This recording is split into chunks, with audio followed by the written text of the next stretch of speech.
বাঘ শব্দটো শুনিলে ত্ৰস্তমান হয় নেকি আপুনি? ভয়ত বুকুখন কঁপিবলৈ ধৰে। যিমানেই আপুনি ত্ৰস্তমান বা বুকু ধৰফৰ নকৰক কিয়, এই জন্তুবিধক বল বিক্ৰম সৌন্দৰ্যই বাৰে বাৰে মানুহক যুগে যুগে আকৰ্ষণ কৰি আহিছে। ভাৰতীয় মানুহে প্ৰাচীন যুগৰে পৰা বাঘৰ প্ৰতি আকৰ্ষিত হৈ আহিছে। সেয়া সৌন্দৰ্যৰ বাবেই হওক বা ভয়ৰ বাবেই হওক। হিন্দু সভ্যতাৰ পশুপতি চিহ্নত বাঘৰ উপস্থিতি আছে।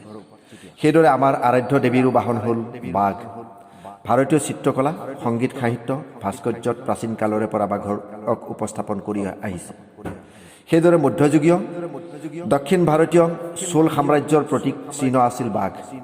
অকল ভাৰততে নহয়, পশ্চিমীয়া সমাজেও বাঘক লৈ প্ৰশংসাপূৰ্ণ সাহিত্য ৰচনা কৰিছে।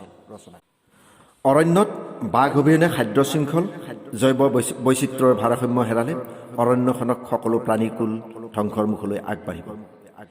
এই দিশটোলৈ লক্ষ্য ৰাখি বিশ্বৰ প্ৰকৃতিপ্ৰেমীসকলে বাঘ সংৰক্ষণৰ ওপৰত সৰ্বাধিক গুৰুত্ব দি আহিছে। বিশ্বৰ বিভিন্ন দিশত 100 বছৰ পূৰ্বে প্ৰায় 1 লাখ বাঘে বিচৰণ কৰিছিল। কিন্তু অৰণ্য ধ্বংস আৰু চিকাৰৰ বাবে এই 100 বছৰত 96% বাঘ বিনাশ হ'ল। এই সময়ছোৱাত ভাৰতত এনে হাৰত বাঘ হত্যা হৈছিল যে 2008 বৰ্ষত ভাৰতত মাত্ৰ 1411টা ঢেকীয়াপতীয়া বাঘ আছিলগৈ। 2010 বৰ্ষত বাঘৰ সংখ্যা বৃদ্ধি পাই হৈছিলগৈ 1706টা। 2014 বৰ্ষত বাঘৰ সংখ্যা আছিল 2226টা। শেহতীয়াকৈ পোৱা তথ্যমতে বাঘৰ সংখ্যা বৃদ্ধিতো এটা সুখবৰ আহিছে। 29 জুলাইত বিশ্ব ব্যাঘ্ৰ দিৱসৰ দিনা প্ৰধানমন্ত্ৰী নৰেন্দ্ৰ মোদীয়ে মুকলি কৰা 2014-18 বৰ্ষৰ বাঘ জৰীপৰ প্ৰতিবেদনত প্ৰকাশ পাইছে যে ভাৰতত 2018 বৰ্ষত বাঘৰ সংখ্যা বৃদ্ধি পাই 2967টা হৈছেগৈ। চলিত বৰ্ষৰ সময়লৈকে ইয়াৰ সংখ্যা হয়তো 3000 ওচৰ চাপিবগৈ।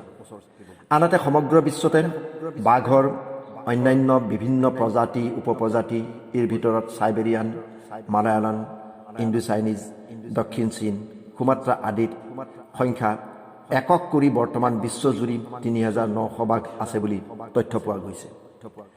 বৰ্তমান বিশ্বৰ ভাৰত, বাংলাদেশ, নেপাল, ভূটান, থাইলেণ্ড, ভিয়েটনাম, ৰাছিয়াকে ধৰি 13খন দেশত বিভিন্ন প্ৰকাৰৰ বাঘে বাস কৰে। এই আটাইবোৰ দেশতে বৰ্তমান বাঘ গভীৰ সংকটত। দোহাৰাৰ প্ৰয়োজন নাই, বাঘভূমি, অৰণ্য এলেকা সংকোচন আৰু চিকাৰৰ বাবে বিভিন্ন প্ৰকাৰৰ বাঘ ক্ৰমান্বয়ে বিলুপ্তিৰ মুখলৈ আগবাঢ়িছে। বিশ্বৰ অধিকাংশ বাঘে বাস কৰা ভাৰতত 1973 চনৰ পৰা আৰম্ভ কৰা টাইগাৰ প্ৰজেক্টৰ দৰে প্ৰকল্পৰ বাবে বাঘৰ সংখ্যা বৃদ্ধি পায় যদিও ভাৰতত এতিয়াও বাঘ সংকটৰ গৰাহত। ভাৰতত এতিয়াও বাঘ চোৰাং চিকাৰীৰ লক্ষ্য হৈয়ে আছে। বাঘৰ ছাল, হাড়, নখ আদিৰ চাহিদা আন্তৰ্জাতিক চোৰাং বজাৰত যথেষ্ট হোৱাৰ বাবে চোৰাং চিকাৰীয়ে সততে বাঘ নিধন কৰিবলৈ লয়। আনহাতে বাঘৰ বাসভূমি অৰণ্যত বেদখল কৰা মানুহৰে হোৱা সংঘৰ্ষত ভাৰতত বাঘৰ মৃত্যু হোৱা ঘটনা ঘটিয়ে আছে। বাঘৰ অংগ চাহিদাৰ চোৰাং বজাৰত যথেষ্ট হোৱাৰ বাবে অন্যান্য দেশৰ উপপ্ৰজাতিৰ বাঘসমূহো চোৰাং চিকাৰীৰ ভাবুকিৰ সন্মুখীন হৈ আহিছে।